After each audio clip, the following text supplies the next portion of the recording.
Hello world. Look at that Frida with that one ear up. Frida Reba Darcy and Patricia O'Connor here. And this is not going to be a long night. It is not going to be a long one. We've got ourselves all of our stuff. We are spread out like the proverbial fat lady's breakfast. Well, this fat lady's breakfast anyway.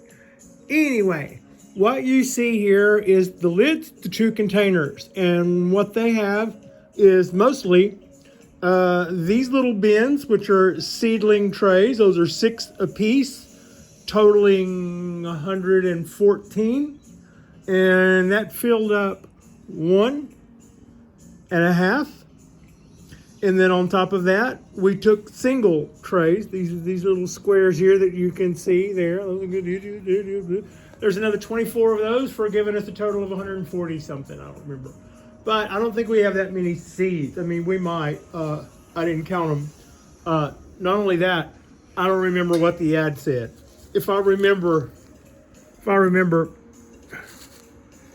that looks like more than 100 seeds. I was going to say that looks like what I remember 100 seeds looking like back in the day, but that looks like a lot of seeds to me. Anyway, we're about to germinate these guys. What this is warm water. Hot water, not killer hot, but it's pretty warm. So what I'll do here first, and everything is set up here to where it's already been done, to where we should be able to do all this stuff pretty much one-handed. Boom, that got that. Now, this is our hot water, and hot as in tap. I can stick my hand in the water. It's not boiling hot. And then we add water. And then you know what? This time tomorrow night, we pull those puppies out of there, and then we start planting them. What I will do when it comes time to start planting those guys is I will, I know we're in the dark. I was getting a ring. When it comes time to plant those guys, I'll take out my tweezers and I'll punch a little hole down in the center of every one of these little openings, and we'll drop a seedling down in there, or we'll drop a seed down in there like we know what we're doing.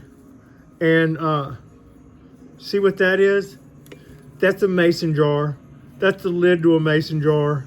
That's a towel. So when I have both hands again, I'm going to use both of my hands to screw that lid down over that towel, so that this time tomorrow night, I'll turn that jar upside. Well, actually what I will do is, I'm kind of getting ahead of myself, and I can better explain to you if I don't. All right, you see how those seeds are floating? That doesn't mean anything right now.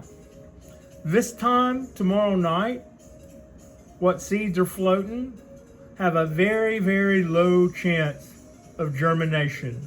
I knew that back in the day with my little shenanigans, and when I did a little cross check on Japanese black pine seeds, they're the same way.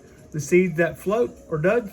The seeds that sink are viable. Now, whenever you just get them wet, a lot of them float. So that doesn't mean right now. That means this time tomorrow night, hopefully there won't be too many of those guys floating. And all the rest of them that are sinkers, we'll leave down there at the bottom. I'll use something and scoop out the, let's say 3 or 4 on the top that are floating. We'll set them off to the side. I'll put this rag back over the jar, screw the lid on, turn the jar upside down, come back a minute later when all the water is run out, and all of our seeds will be right there, and we won't have to mess with them much. And why do I do it that way? Because sometimes when they pop, they send that foot out, that little spike, and that spike has microscopic hairs all over it. And if you're germinating on a paper towel the way we used to do it back in the day, you lay your beans on a paper towel, and then you wet the paper towel and fold it over with the beans in there. And when they pop that way, you pick them up, but you're also ripping off those little spikes that they shoot out, and those are its very first roots. Those are actually there to help anchor it in the soil that it's in. because a seed will pop with such energy that if it doesn't have spikes going out the side, you may find a bean sprout looking like leftover Chinese food laying beside the hole that you know you just planted it in. It literally hopped out of there. They can do that if they don't have those spikes going out in the side. And if you pull it off of a paper towel, you're probably ripping some of those off that you don't even know. So that's kind of what I know about starting beans from my days back in the day. So now we're off to a good start. That is pearlite. It's no big deal. It's just a substrate that we'll use to start these guys on. What's good about pearlite is the roots won't hang on to it for dear life. When all those things start sprouting, they're all going to be in their little individual cups, and if they want to come out of those when it comes time to transplant them as little cubes or little plugs, fine, so be it. But the vermiculite tends to fall away pretty easy, and you can knock it loose if you want to, usually without destroying the roots on anything. Or we can just plant them from here to cube into the next size pot, which is kind of the way I prefer to do stuff in the early going. So that's what's got us. That's our Japanese black pine seeds. That's our 2 trays.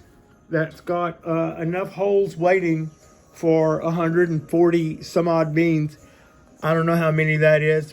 Out of how many that is, I don't know how many of them are going to float tomorrow. But for part 2, we will know all of these things. And yeah, thank you so much for watching.